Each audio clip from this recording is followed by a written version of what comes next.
Subaru Impreza. As you can see, that coil wire's pulled off, and this spark plug wire over here is pulled off, and no spark out of the wire whatsoever.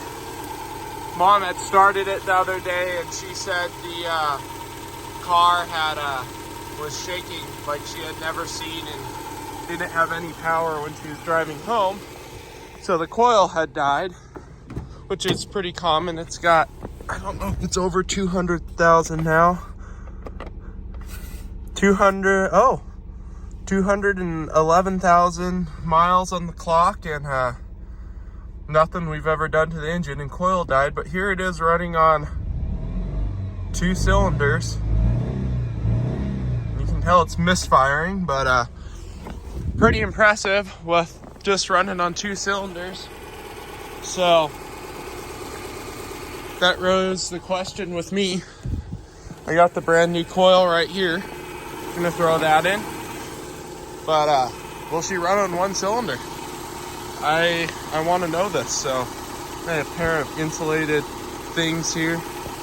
Not really insulated. I'm probably gonna get the ever-living bejeebers shocked out of me.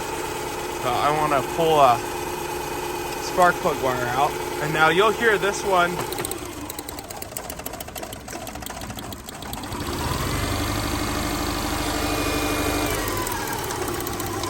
You can hear the wire shocking. As you can see, both those are pulled out. This one back here is unhooked. 1 cylinder.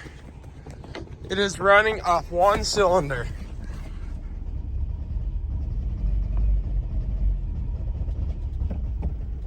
It's not happy. I'm gonna shut it off before I hurt it, but flat 4s for the win. I love flat 4s, but how many other engines out there can sit there and run off 1 cylinder? Let alone drive home with half a coil dead and running on 2 cylinders. So, yep, I'm gonna pop a new coil in her and we'll do a quick update, but that's just gonna be kind of a quick update. I've been busy working, and all the snow around here has kept me from doing some YouTube videos, but old white Phantom over there is gonna have some work in Oreos in the shed with the blown transfer case, so I'll be doing updates on those rigs soon. But just thought I'd do a quick update video on the channel. You're thinking about doing a coil at home or on the side of the parking lot in an 08 Subaru. It's nice and easy. You got your 3 10mm bolts right here.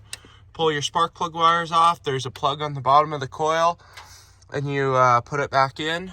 1, 2, 3, and the 4th 10mm is non-existent on there. How this is laid out. So pretty easy job, takes 5-6 minutes. So I'll catch you up when it's put in.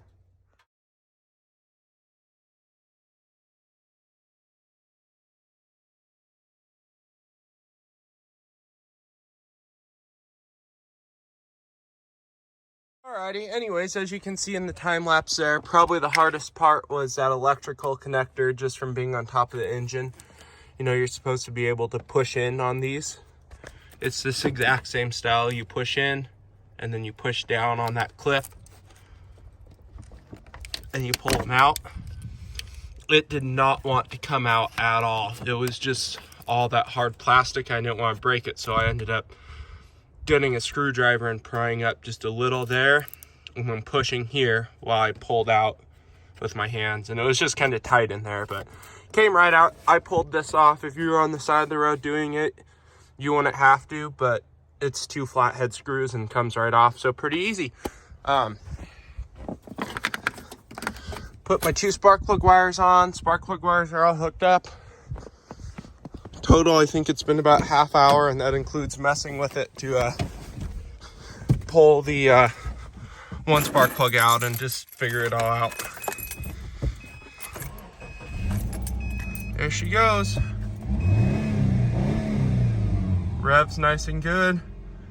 Back to nice and smooth, no vibrations whatsoever.